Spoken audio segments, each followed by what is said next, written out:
Hello, this is just a test of the movie mind. Just trying to record some crap babies. I don't know if you can see her back there in the window. There she goes. But anyways, uh,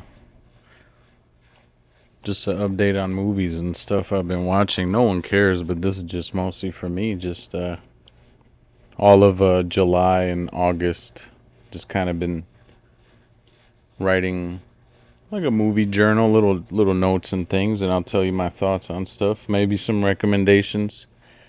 And I'm outside, so it's hot as hell out here. Oh man, I've been overdosing on coffee lately. Freaking, freaking pot a day. But no, that not in a while.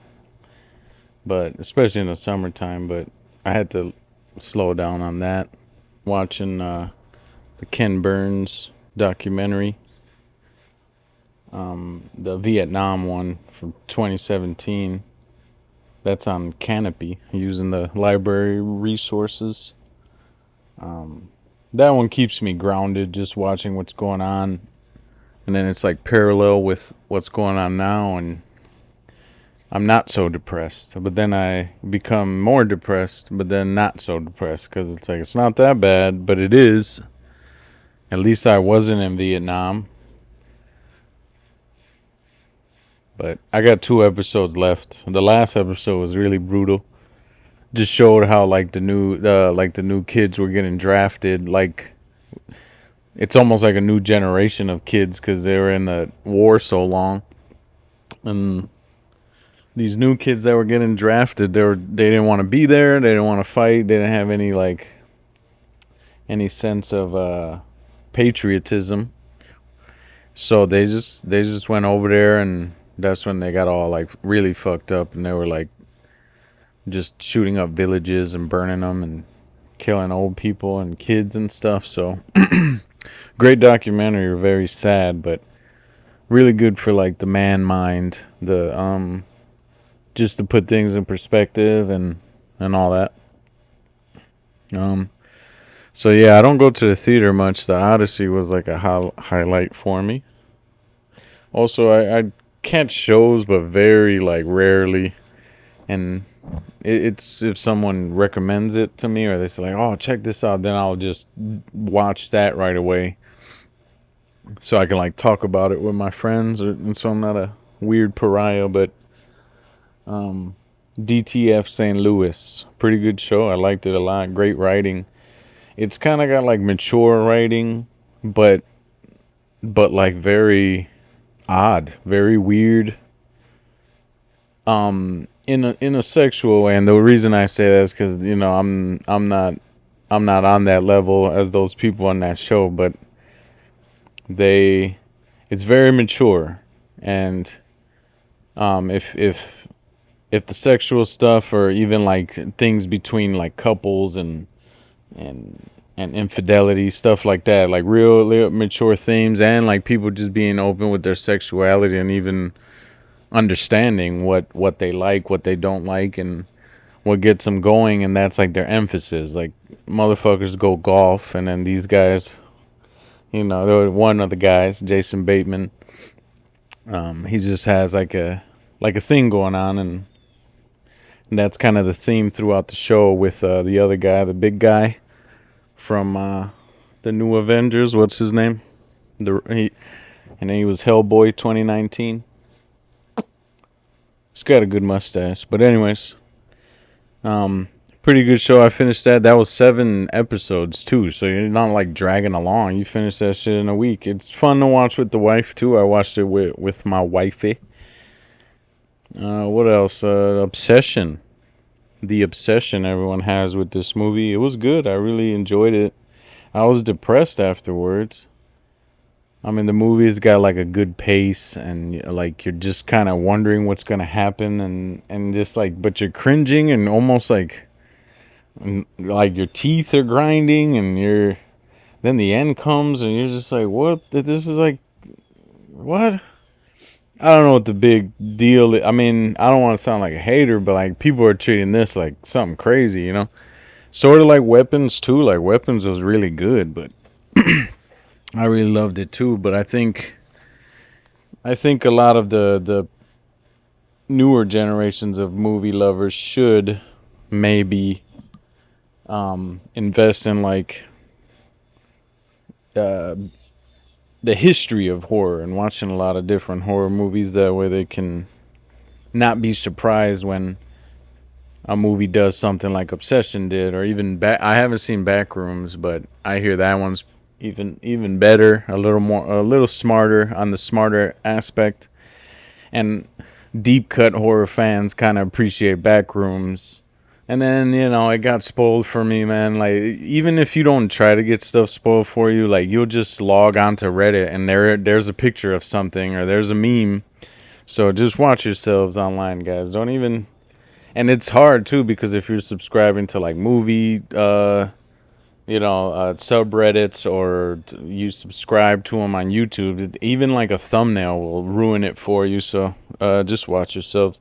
And these movies get so much acclaim, but like Robert Eggers, like to me he's the best right now in the horror game. But maybe it's you know too like classical feeling or anything. But that Nosferatu from 2025 was awesome. I love that movie. I bought it on 4K. I remember going to see that. I think it was Christmas Day. God punished me for that. I got really drunk and saw that movie, and then the next day I was like sick. I don't even think it was Christmas Day. It might have been a couple days after. Yeah, I'm supposed to be celebrating baby Jesus, and here I am getting wasted and watching devil shit, Nosferatu. But here I go, and then I got sick for like three weeks after that. I'm just like, it was worth it. I look like Nosferatu at the end of that shit. Good movie, good movie. I want to revisit it probably this Halloween, which is appropriate. I'm not gonna do it on a religious holiday, but well, let me look at my notes. 28 years later, Bone Temple. I saw that on Netflix. Man, did I love the first one? The first one made me cry. 28 years later, I was a mess during that movie. It's got a lot of just the deep themes wrapped around the the zombie apocalypse crap. But then, yeah, Danny Boyle directed that, and it's good. It got to me, got to my heart. The second one is more actiony, more like different. And then they emphasize on the Teletubbies, and they emphasize on Dr. Ian, Dr. Ian, the Bone Temple guy, played by Ralph Fiennes, Ray Fiennes, Ralph Fiennes. Man, he's really good, and it's been talked. He's got like a dance segment in that, which is really cool. To Number of the Beast, to what the fucking Iron Maiden. But to me, not as good as 2025's 28 years, and more emotional. And this one, the new one, Bone Temple, is more like knifey and stabby, and you feel like the little cuts and slits. The Bone Temple was more visceral, and you're still afraid of the zombies and what they're gonna do to you, and all of that. Recently I watched Men in Black. That was on cable. It was like 15 minutes in. It was right where like Tommy Lee had to do the brain thing to his grandpa that he was his partner, I should say. He was just too old, and the alien almost like killed a bunch of people and stuff because of him. So like he had to like erase his memory, and I haven't seen that movie in 15, 20 years. Boy, was it awesome. I finished it. I had to. And let me see my notes. It says such a funny and interesting movie. Peak Will Smith, his comedic timing, badass demeanor, really like Eddie Murphy in the 80s. And then pretty good special effects, and some that look like they're from 1997, but an overall swell job. Will is also running pre-Tom Cruise running. He's just like running a ton in this movie. I remember Bad Boys. He was running a ton as well. Tommy Lee is one of our great actors, very talented. and he's still alive, I think. Yeah, when he goes, that'll be sad. Recent movie pickups. Kill Bill 4K, not the expensive $65 one. I almost got that one, but I didn't care.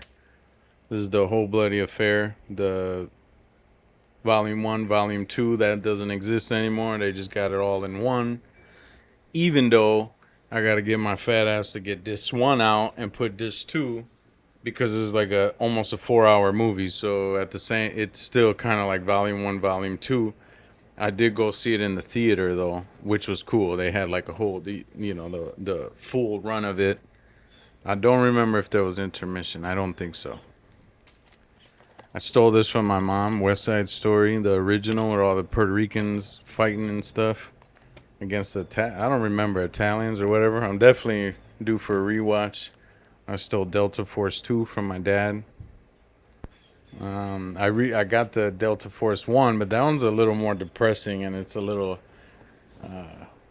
it deals with like Israel and like a terrorist attack on a plane and shit like that. But what, I'll let you guys discover that one. And then I got this one for 750, a Jamie Foxx double feature, Miami Vice and The Kingdom. Miami Vice being like a unsung classic out there by Michael Mann. Y'all should revisit that one, but I don't know. That's what I got on my mind right now as far as movies and recommendations and things. So goodbye.